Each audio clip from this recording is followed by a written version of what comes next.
E a final da Copa do Brasil vai ter dois dos times que menos investiram em reforços para a temporada. No vídeo de hoje do canal do Nicola, eu vou explicar os segredos do sucesso de Atlético Paranaense e Internacional.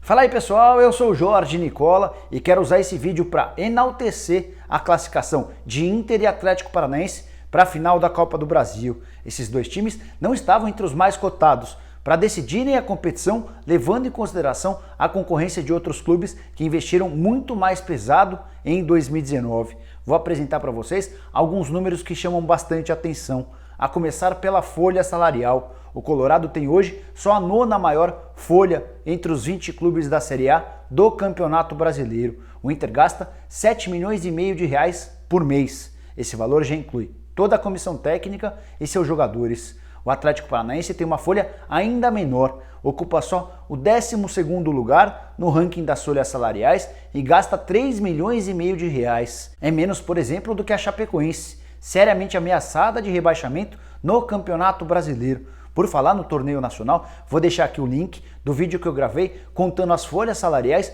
dos 20 representantes da primeira divisão nacional. É só você clicar para entender um pouquinho melhor essa situação.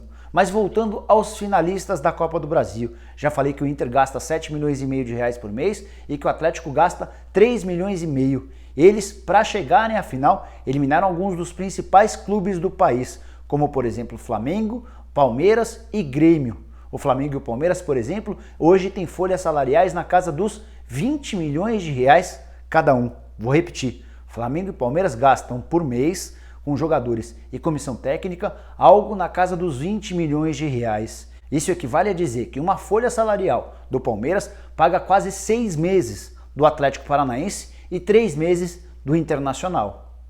As presenças de Inter e Atlético na final da Copa do Brasil também chamam a atenção pelo investimento feito com reforços para a temporada. O Inter gastou apenas 2 milhões e 700 mil reais. É isso mesmo, só 2 milhões e 700 mil reais. E os únicos atletas que chegaram com algum custo foram o Parede, comprado por 1,5 milhão de reais. Esse valor representa só 30% dos direitos econômicos, e o Trellis, contratado por empréstimo junto ao São Paulo por 1,2 milhão de reais. Nem o Parede, nem o Trellis são utilizados normalmente. Nesse valor de 2 milhões e 700 mil, não estou contabilizando luvas, que é aquele prêmio pago pela assinatura do contrato para jogadores livres. Um grande exemplo é o Guerreiro, que tinha contrato com o Flamengo até o ano passado, o contrato acabou e ele acabou se acertando com o Internacional mediante pagamento de luvas. Já o Atlético Paranaense, que trouxe 8 reforços em 2019, gastou um pouquinho mais, 11 milhões e meio de reais. Mas desses 11 milhões e meio,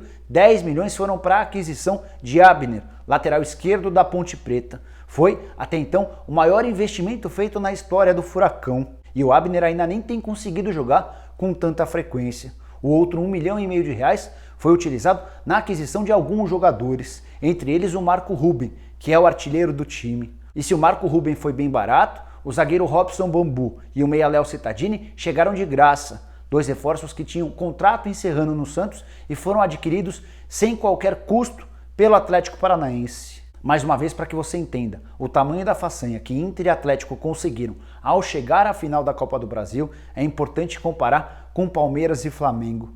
O Flamengo desembolsou com reforços em 2019 algo na casa dos 160 milhões de reais. Já o Palmeiras desembolsou 130 milhões de reais. Muito, mas muito mais dinheiro do que os 11 milhões e meio investidos pelo Atlético e que os 2 milhões e 700 mil investidos pelo Internacional.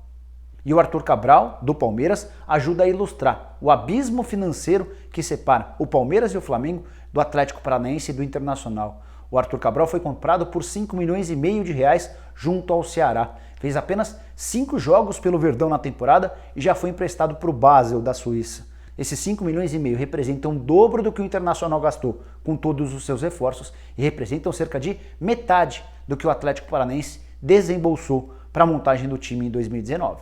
Antes de encerrar o vídeo, preciso contar para você o quanto fará bem a classificação à final da Copa do Brasil para os cofres de Internacional e Atlético Paranaense. É que a CBF prometeu ao vice-campeão 21 milhões de reais de prêmio Já aquele que ficar com o título terá direito a 52 milhões de reais. Tanto o Atlético quanto o Internacional já faturaram 12 milhões de reais pelas classificações ao longo das fases até a chegada à grande decisão.